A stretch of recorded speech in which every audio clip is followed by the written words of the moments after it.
So the first topic we're going to discuss tonight is the balanced diversity of the 34th District versus decisions made in Olympia. So, Joe, you get to go speak on that topic first. Oh yeah, do you want us to do any intros or folks? Oh, sure. This is like the 100th forum we've already had. So I don't know if anybody not know who we are at this point. Knock on your door if you don't. Do like a quick intro? Yeah, please. Yeah, my name is Joe Nguyen, born and raised in the area. My family were actually refugees from Vietnam. I actually think it'd be fun if Shannon and I switch sometimes because we've done this so many times together. Exactly. We were joking about that the other day. But my family were allowed to come here because we had access to public housing. So I grew up in what's called Park Lake Homes. It's now called Ceola Gardens. And a few years later, we actually moved down to Burien a few blocks. So born in White Center, raised in Burien, and then I live now with my wife and 2 kids in West Seattle. So I always joke whenever I'm in Vashon that I need to move over there for about 6 months at least just to say that I've lived in every part of the district. This community really helped my family growing up. My father actually was in a car accident when I was a young kid, and that left him quadriplegic and brain damaged. And we were already a young family that was relatively new to the country, so that really hurt us financially. So because of that healthcare crisis, we really experienced hardship growing up. My brother and I, when we were kids, would carry my father up and down the front steps of our house because we didn't have a ramp. We couldn't afford to build one.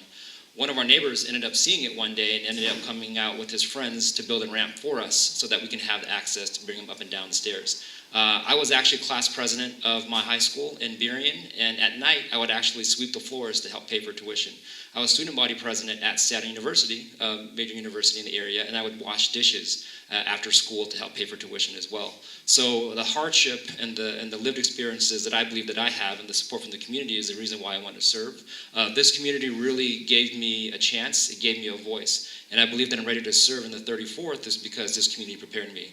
The biggest accomplishment that I feel that we've had in this campaign, beyond winning the primary election, which was pretty crowded, as folks know, is actually the fact that I've met with probably 12 or 13 folks now who themselves see themselves as potential candidates to run for office. One of the biggest things that I want for this campaign isn't just to win one seat. That's one step in a whole host of things that I believe is important to have representation in our community.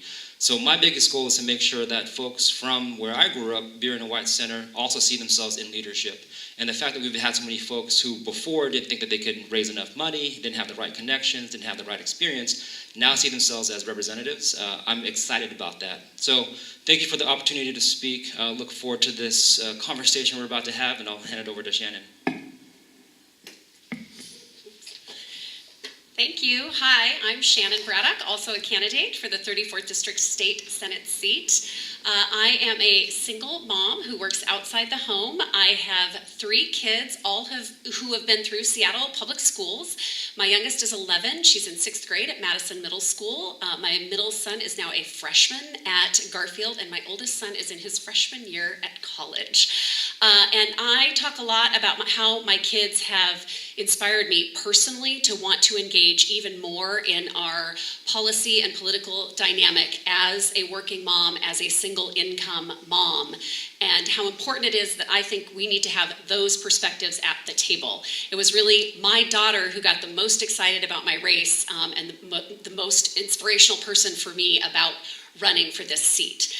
She has come home from school concerned about the immigrant and refugee crisis. She's adopted from Korea and had been worried that she was going to get sent back to her birthplace because the anxiety of what our federal government is doing is seeping into our kids, our elementary school age kids. I've had my middle son talk about spending his school day figuring out where he would hide or escape if an active shooter came to school, and that is not what our kids or our teachers, our educators should be worried about during the course of their school day. Needless to say, it's infuriating as a person and a community member, and especially as a parent. And then my oldest son, Aiden, is gay and came out when he was 16. And fortunately, we live in a pretty welcoming community, and he was in a welcoming school. But I am concerned as well that the federal government continues to try to clamp down on the civil rights of our LGBTQ communities. And in our state, we have seen people try to do the same, particularly of late with our transgender communities. And I want to stand up on behalf of all of our LGBTQ communities and make sure we are protecting the civil rights of everyone who lives in our state. So my kids have certainly inspired me, but what has also inspired me is being a part of this community. Many of you here I know from my volunteer service, either at the Lafayette PTA as the legislative representative advocating for public education in Olympia, or my time spent at the West Seattle Food Bank, where I was the board secretary, managed the strategic plan, volunteered there for many years, and then most recently, I'm on the board of Westside Baby, an organization based in White Center that provides safety equipment, diapers, safety equipment, other needs for families in need. And we have certainly seen through that work that the affordability crisis is affecting more and more of our communities. All of those organizations have more clients and more people to serve, and it's more important than ever that our government is creating policies that help our working families and don't throw barriers up in front of them. So there are a myriad of issues facing us, and in my professional life, I'm somebody who chose to go into public service. I realized I wanted my commitment to my community to be reflected in my commitment in my professional life. So I have worked for the past 8 years for King County. I currently work for Dow Constantine as his Deputy Chief of Staff, and prior to that, I worked for Joe McDermott for 6 years, moving progressive legislation through a bipartisan body, which is the whole nature of the job of the State Senate. So I look forward to the opportunity to partner with all of you and hopefully represent you in the 34th District. Thanks. Awesome. And I think the question was the diversity in the 34th as it relates to decisions being made in Olympia. Yes. Perfect. The 34th is super unique in the idea that it has White Center, Burien, West Seattle, Vashon, and Maury Island as well. I think part of that diversity makes it a difficult place to legislate just because you have a breadth of folks who are here. However, there is something that is unifying for all of us. This is a very progressive district. This is a very liberal district. The precinct that had the most votes against Trump in the entire United States is actually here in the 34th of Vashon Island. I don't know if anybody is surprised by that. But what that means is that we have a privilege here to be able to be bold and be progressive in terms of our actions and in terms of our leadership as well. So one of the things that we need to be mindful is honoring the fact that this is a very liberal district and making sure that we're bold in those decisions. So in my mind, as we go knocking on doors, we hear things like healthcare for all, we hear things like progressive tax reform, we hear things like closing the opportunity gap. To me, these are actually just basic things that any human being that's decent should want, but they tend to be called progressive. It's important for any legislator to be here to be that bold voice for the rest of the state legislature as well. So oftentimes right now, even though you had a majority last year, we couldn't pass a capital gains. There are things that are somewhat controversial, like single-payer service, a single-payer health care for all. I think the opportunity for the legislator here in this district is actually to be bold and to help inform and to help guide some of the other leadership who may be from more moderate or swing or even conservative areas to get them to understand why this is important. We mentioned the diversity in this district. I'm actually the first person of color to ever win a primary in the 34th in the history of Washington State. If I were to win, I'd be the first person of color in the House or the Senate for any state level office in the 34th. I believe we need to have that breadth and that lived experiences in the state legislature to help inform that legislation as well. So there's a saying, a lot of friends of mine are policy folks, good policy fails with bad implementation. Oftentimes we have our leaders talk about issues that we care about, but at the same time, if you don't have those lived experiences, you don't have those values, there's a disconnect in terms of how that's implemented as well. So that's kind of how I would go approach it. I'm certainly willing to work with anybody who is supporting of working families and communities of color. However, I believe that since we live in this district that is incredibly progressive, we should honor that as well and make sure that we're bold in terms of where we stand and kind of the voice that we have for this area as well.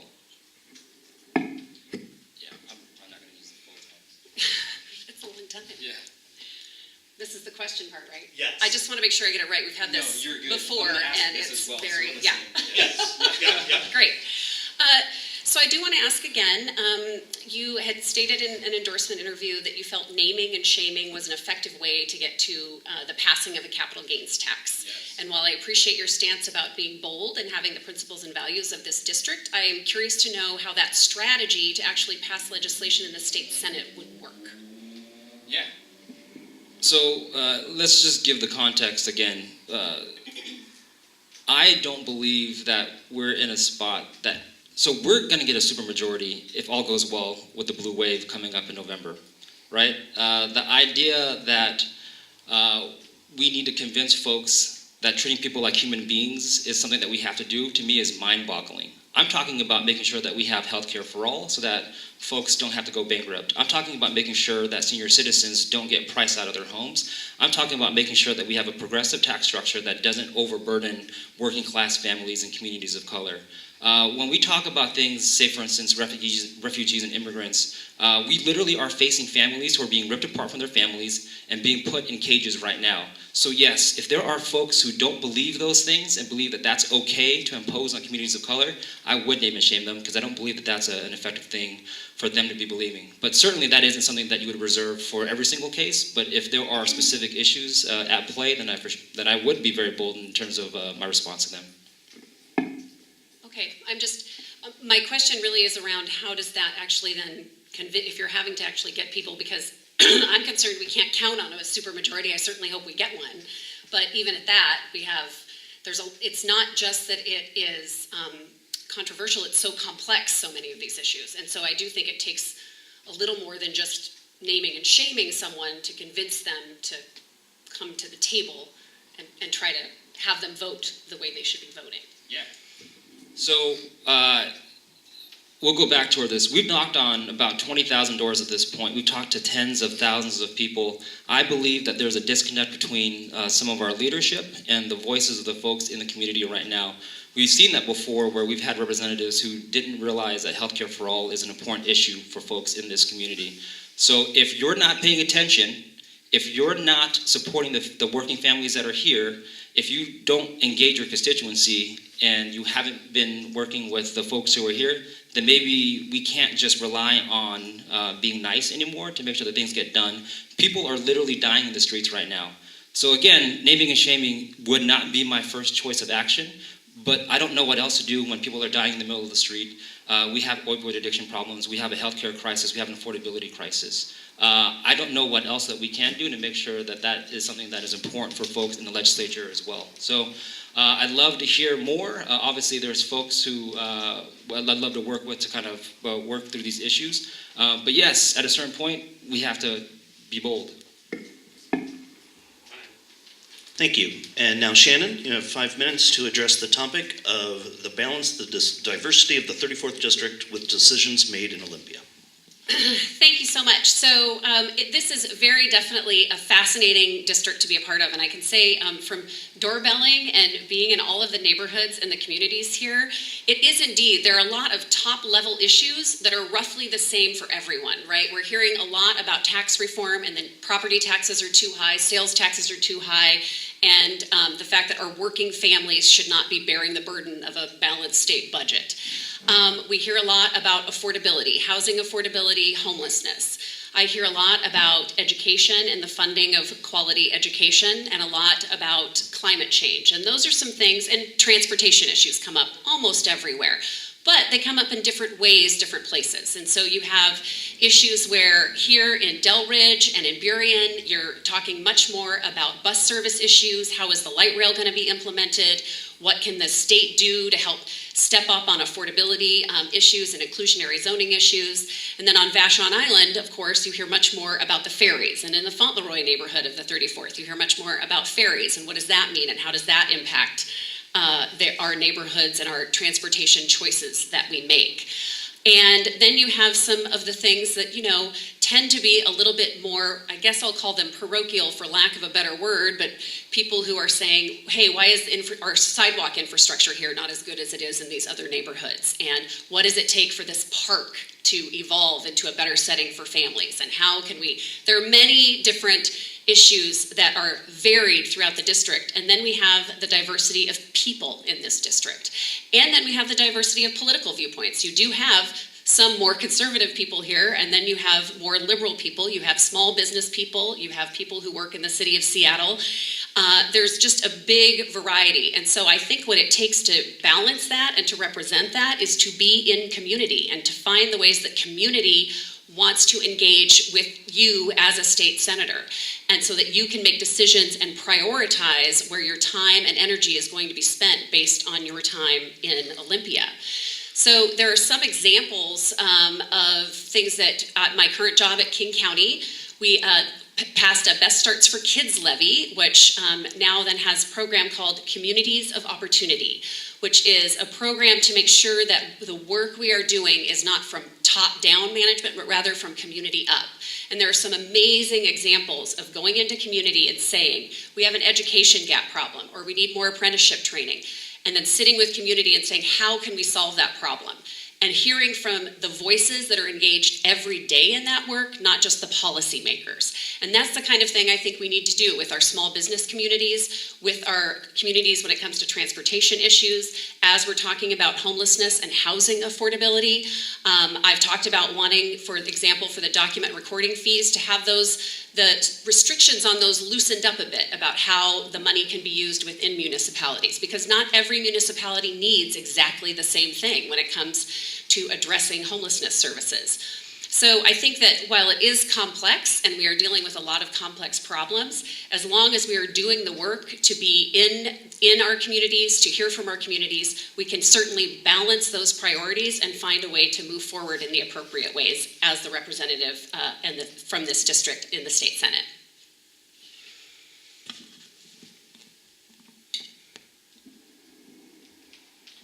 Thank you. Now you have 3 minutes to question her on that topic. So as a person who is part of the south end of this specific district, and as a person who relied on public assistance and whatnot, how would you make sure, well, first off, have you ever been on public assistance? Just because I think a large demographic here has. But also, how do we make sure that they are appropriately engaged? And also, how does that manifest in your campaign as well? Thank you. So I've not actually been on public assistance. We did qualify for free lunch when I was in elementary school, and my mother wouldn't do it. And anyway, it was a whole thing. My parents had a whole thing about it. No, I have not been on public assistance in that way. And then when it comes to our South End neighborhoods in particular, I think it's really important that we're engaging, especially with the people that are already doing work in community, like the White Center CDA, the Youth Council in Burien. We've got a myriad of programs, the Technology Access Foundation there, and then organizations like the ones like the food banks and Westside Baby and Southwest Youth and Family Services. I think those are great places to really start and say, where are you seeing the biggest gaps in the services that are being provided? Where are you seeing opportunity for us to step in and help to provide better resources and ways that we can engage that will be most effective and most impactful? And in the campaign, we're certainly doing that kind of thing in the campaign, both with our doorbelling and just being out in community and making sure we're reaching out to the vast majorities of people that are in our district.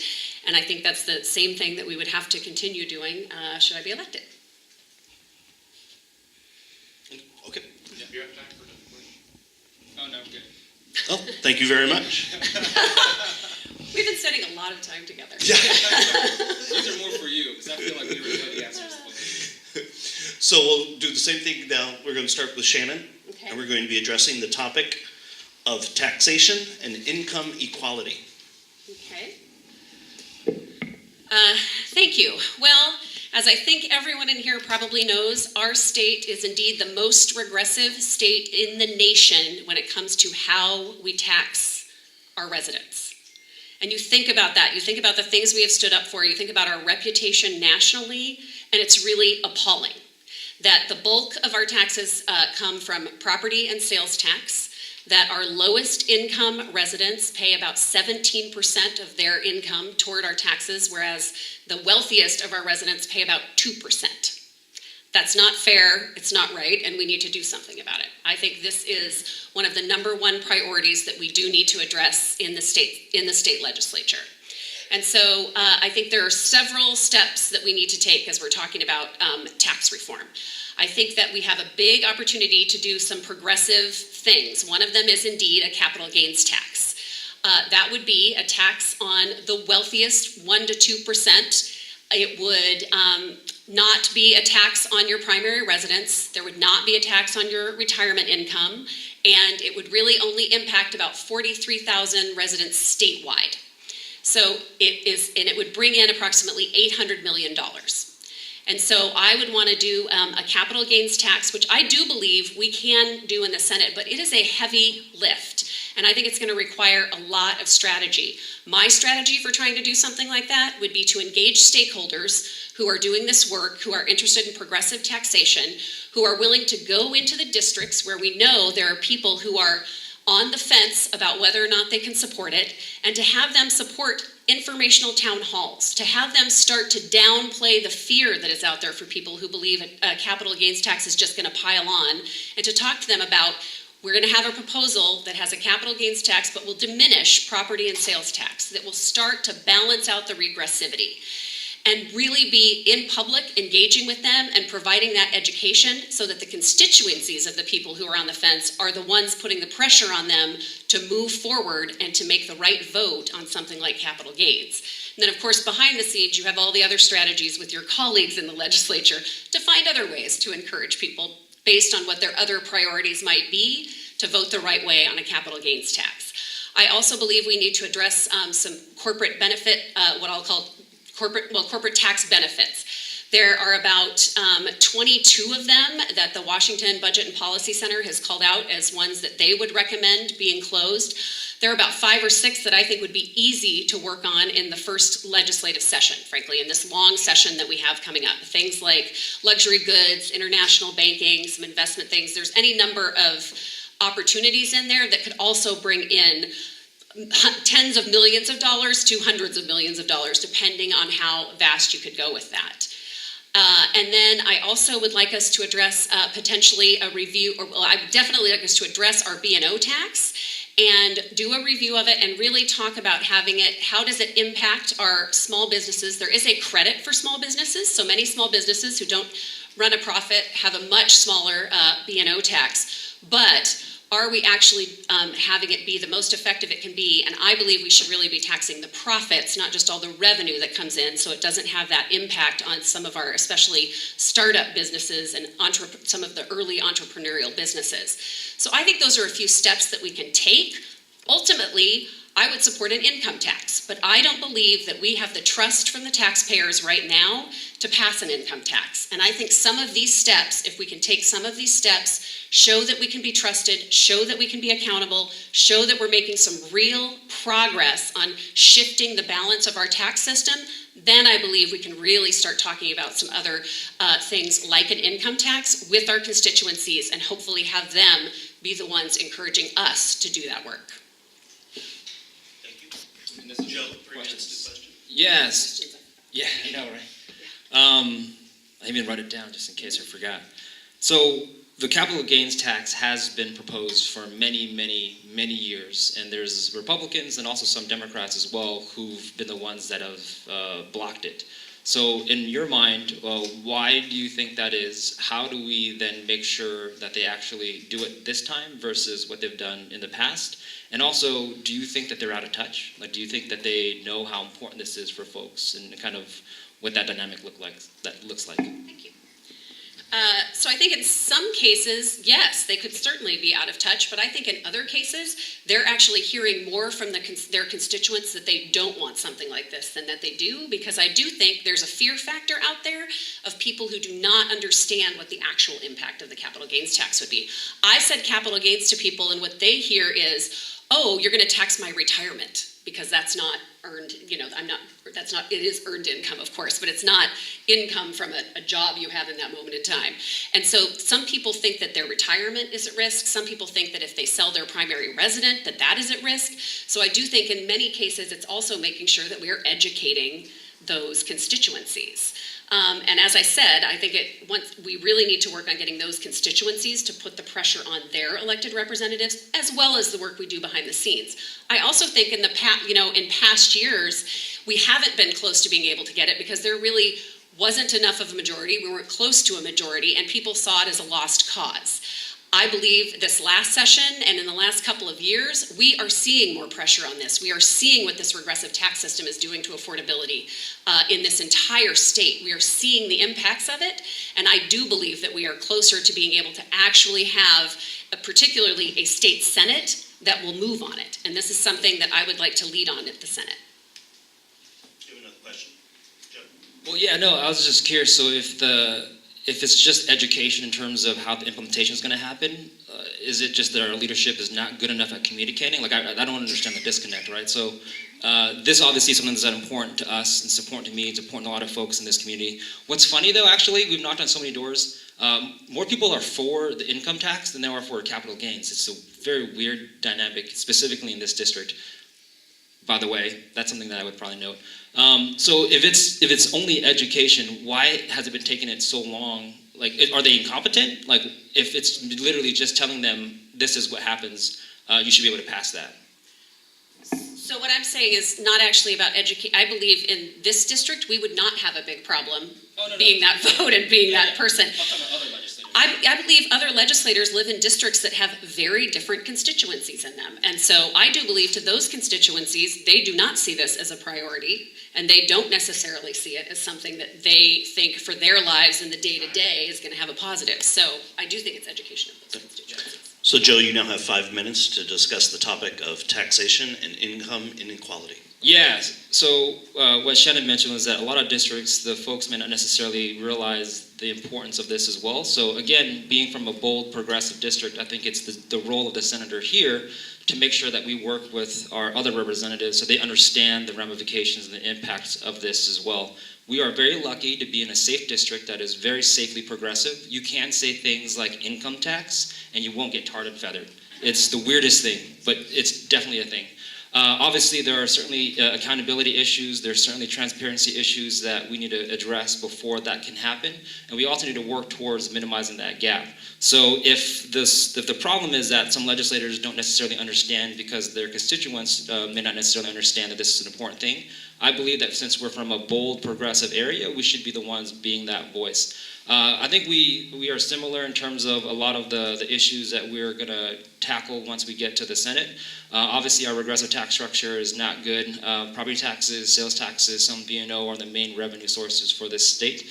We need to definitely implement a capital gains tax, which, by the way, impacts less than, I think, 1.5% of people in this district. And largely it would be on capital gains over, say, $50,000 per household. Houses would be exempt. Some business expenses would be exempt as well. So this is certainly something that would affect largely the ultra-rich. That's very important to do. We should also take a look at the 684 tax exemptions in the books right now, which if you add those up, they actually add up to more than the budget itself. So it's fascinating that we're voting on a Proposition 1 for the families and the levies. Levies for schools and education and whatnot, they expire. Tax exemptions for corporations, they do not. So we need to make sure that we're actually prioritizing how we spend our funds as this state as well. Tax exemptions, I would also be in favor of a state bank. Right now, Washington State sends about $2.3 billion to Wall Street every single year in the form of interest. If we had a state bank, we could harvest some of those gains and be able to reinvest those in this community as well. So, like we mentioned, certainly Washington is the most aggressive. I think multiple speakers, not just us, have said this is the most regressive tax structure in the United States. That definitely needs to be addressed. And if it sounds like that other representatives just don't understand how important that is, I think it is our job to make sure that they understand and know.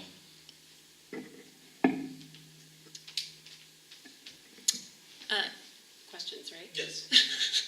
Which corporate tax benefits would you close? Yeah. We've had this conversation before. But so certainly there's 22. Specifically, there's some that are for luxury goods. Also, there are some for corporations that were given to keep their jobs and keep their headquarters here that are no longer here as well. So there's one company that actually saved like hundreds of millions of dollars in this state, yet they still move their headquarters, still move jobs away. So we need to make sure that we revisit a lot of these tax exemptions so that they're still being utilized for the reasons that they're being used for in the first place. One caveat, tax exemptions, they also have provisions where you can't actually do the math in terms of how much they're benefiting from it. Oftentimes, the only reason why we know is that they got sued. Seattle Times has done a lot of work to kind of shed that light as well. So there's a lot, but 22 specifically has been called out, luxury goods and services. There's also specific corporations that, hey, look, if you're going to get a tax exemption for keeping your jobs here, you should probably keep your jobs here. And I don't think you actually mentioned this today, I'm sorry, but you have mentioned closing or ending B&O for small and medium-sized businesses. I'm wondering how you would determine, based on the classifications, what a small and medium-sized business was and how much revenue would be lost if that happened. Yeah. So I'm thinking mom and pop shops. Most of the businesses and the jobs in Washington State are what's called micro businesses. They're under like 4 or 5 employees. So I'm thinking small mom and pop shops that are locally owned type businesses. So not necessarily a Microsoft or a Amazon, stuff like that as well. In terms of the ramification, so B&O tax as a total, I think is about 10% of the total state budget. You can correct me if I'm wrong. It's a little bigger than that. Is it 20%? 15%? Yeah. My math is off, sorry. So I think that piece is like a third of what the total budget is. I'll have to revisit what that looks like as well. But if you look at the capital gains tax, depending on how that plays out, that's close to $900 million as well. So there are certainly ways to even them out as well. Good question. I actually looked that up, so thank you for asking. Sure.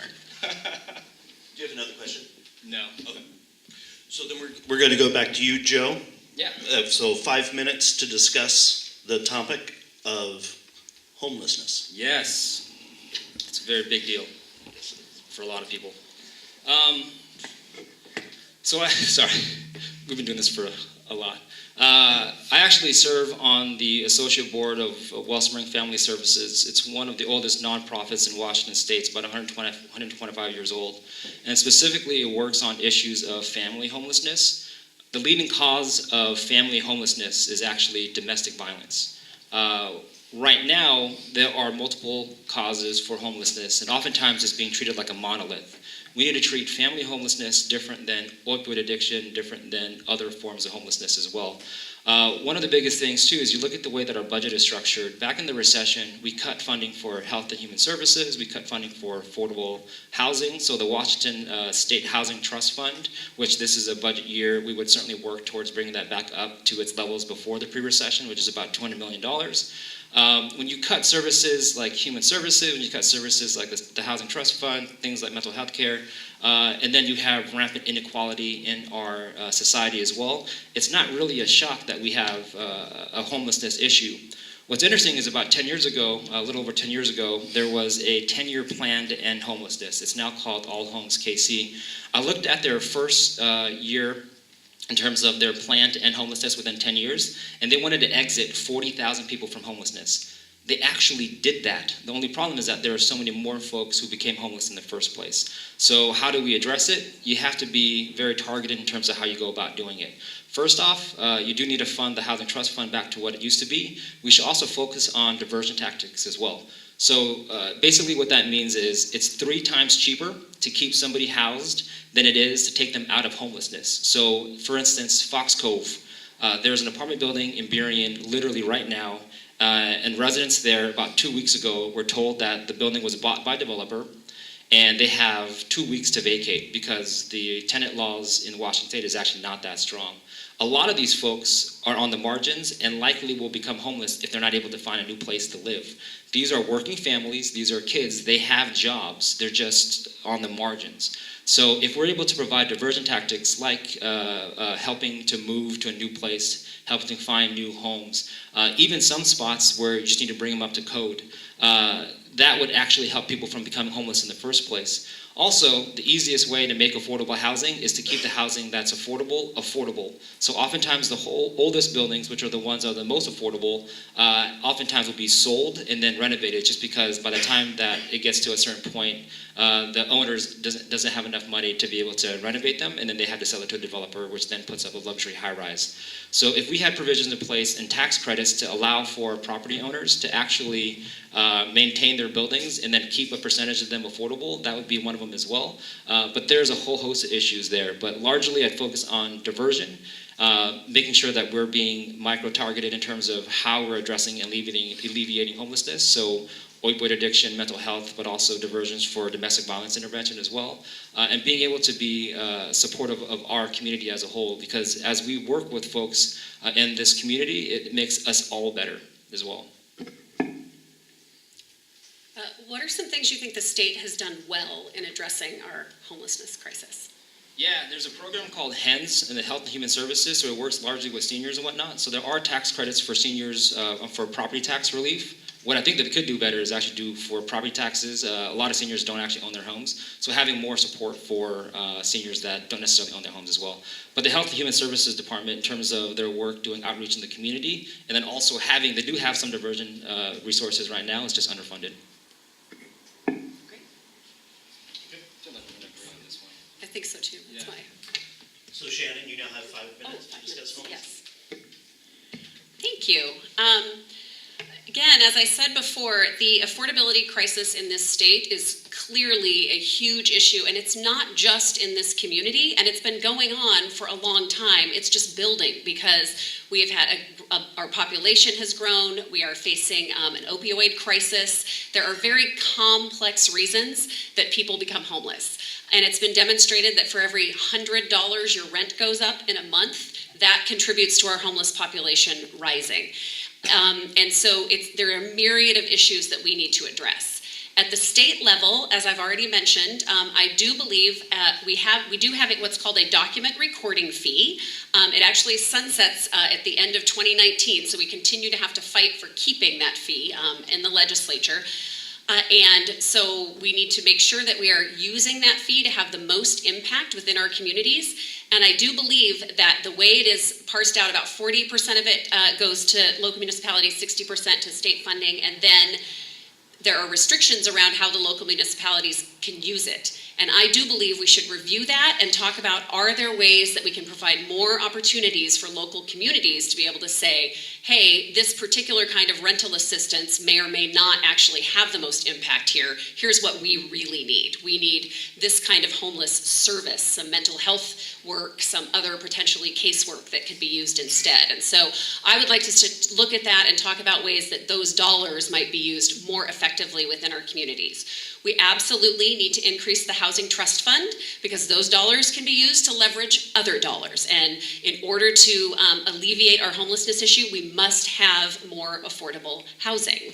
I also am pleased that the state in this last year banned income discrimination so that people who are applying for homes, if they use rental vouchers, that is not held against them as they go to try to get an apartment.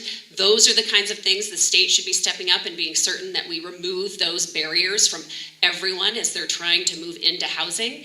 And then I am a big proponent of increasing the resources and the flexibility of resources in our behavioral health field. There are demonstrated at the county, again, through our Best Starts for Kids levy, there is a family and youth homelessness prevention program. And in 2017, we prevented over 3,000 people from becoming homeless. And the way they did that was they provided flexible funding to the caseworkers who were working with families so that those people could say to those families and have an understanding through their communications with them what had them at risk of becoming homeless. Was it that they did not understand their tenant rights? And did they just need to have their tenant rights explained to them so that they knew how they could fight back if they were trying to be illegally evicted? Was it that they needed $250 for 2 months while they were transitioning jobs so that they could just make up the difference in rent? Was it that they needed to know where recovery could be and what their options could be if they went into recovery? All of those kinds of things. And I believe that is the kind of lens the state should be looking at as we are working on funding behavioral and mental health and addressing our opioid crisis. That we are really trusting and investing in recruiting and having our caseworkers really be able to serve our communities in that face-to-face way and in ways that we know will impact them positively so that they will not fall into homelessness in the first place. Thank you. 3 minutes for questions, Jim. Yeah, so one of the interesting things is last year I helped pass legislation through Wellspring that addressed specifically ACEs, so trauma-informed care for young kids. And we did that through a lobbyist. Lobbyists for like nonprofits and social services are called white hat lobbyists. They're generally not as well funded as other lobbyists. So one of the things is that for-profit developers certainly has contributed to some of the issues in terms of affordable housing just because of the dynamics of the economics at play. How do we make sure that these lobbyists who are specific for social services can have an equal or greater voice than the ones that are deep-pocketed, the ones that tend to influence our elections through their dollars? Well, I mean, I just certainly think it's the priority of the elected person to meet with the appropriate people when you're making these kinds of decisions. And so to me, it's just making sure as an elected, you know who the stakeholders are, you know who to engage with. And frankly, sometimes there are some nonprofits and some of the white hat lobbyists who don't work for all of the organizations that are actually doing a lot of really great work. So I think it's also about making sure you have good partnerships within the municipalities and other organizations in the district so that they too can direct you toward what some priorities might be and how you could address some of these issues at that community level. Because there are certainly, great people out advocating and being activists in Olympia on behalf of any number of people they represent, but they aren't necessarily the only game in town, and there are plenty of other people who don't have lobbyists, don't have the ability to be in Olympia. And so again, I think that's where it's really important that as an elected, that you and your staff are reaching out to the communities and saying, here is this issue on the table, here are some things we're talking about, this is what I'm hearing, how does that resonate with you, does that ring true to you, and are there some things I should be made aware of that I don't know?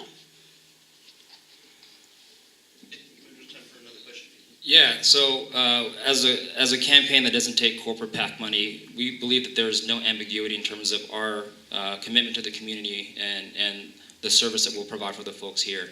I just want to make sure that regardless of who is donating to folks' campaigns, that you're going to make sure that the folks here are the ones that you're going to fight for and that you're going to be an advocate for as well, which I believe that you are. So Yeah, well, I don't know if that's really a question. I just want to state that.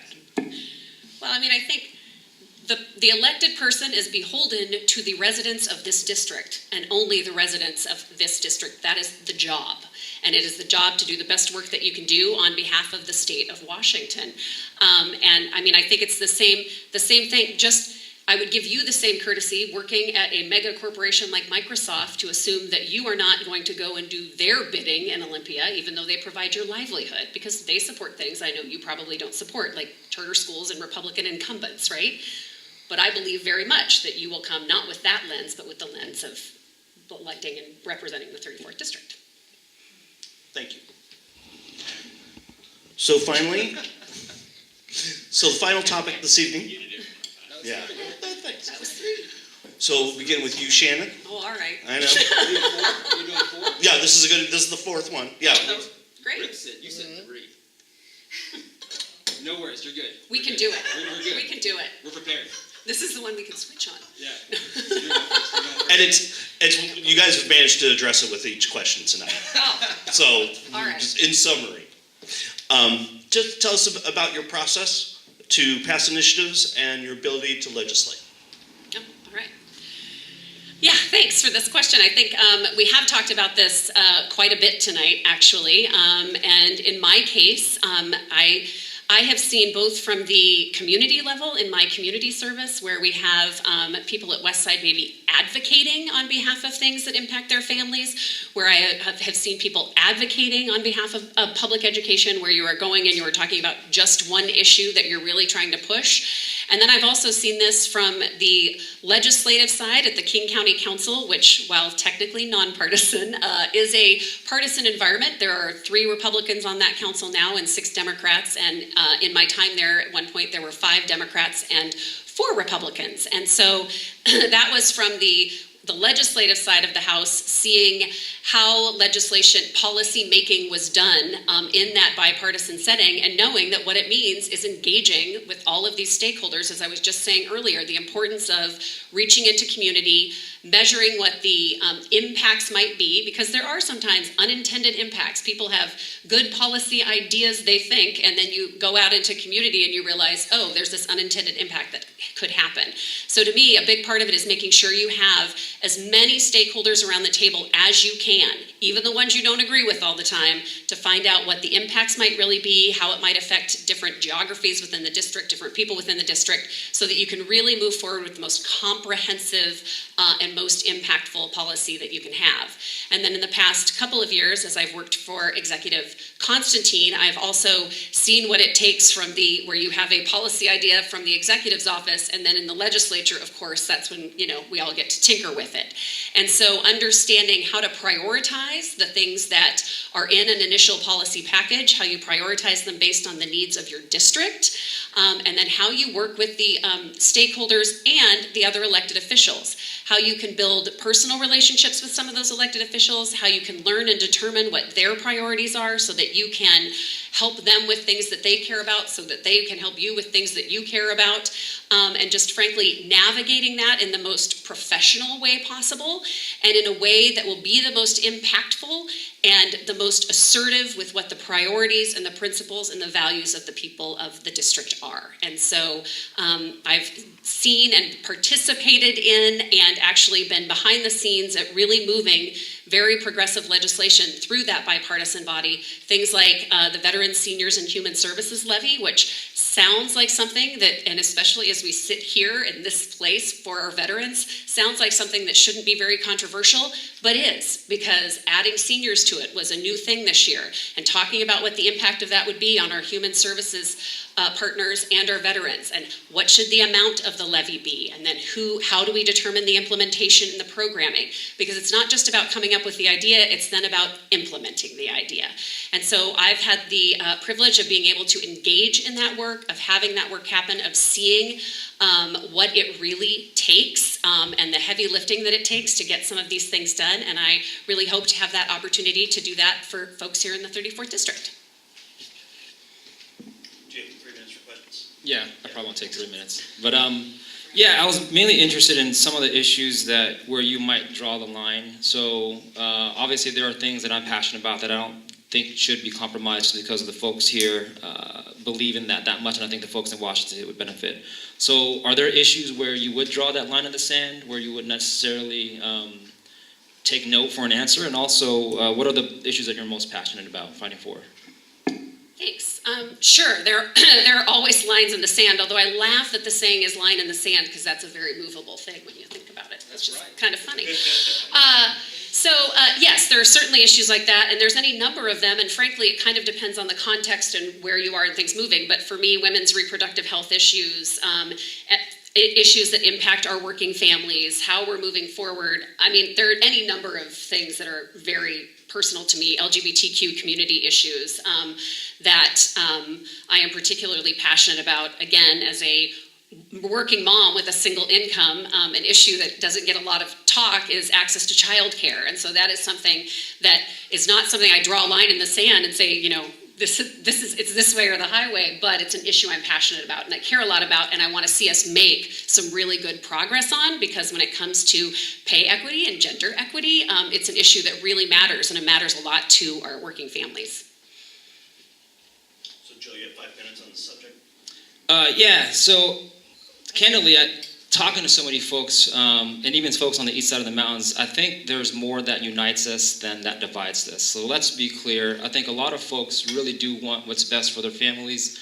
They want what's best for their futures. A lot of times the division that we'll see is largely in how that is implemented.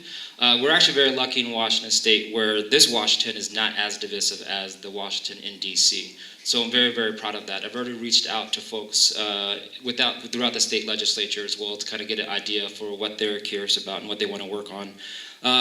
Immigration is actually kind of an interesting one, just because oftentimes that's seen as a Democratic or a liberal issue.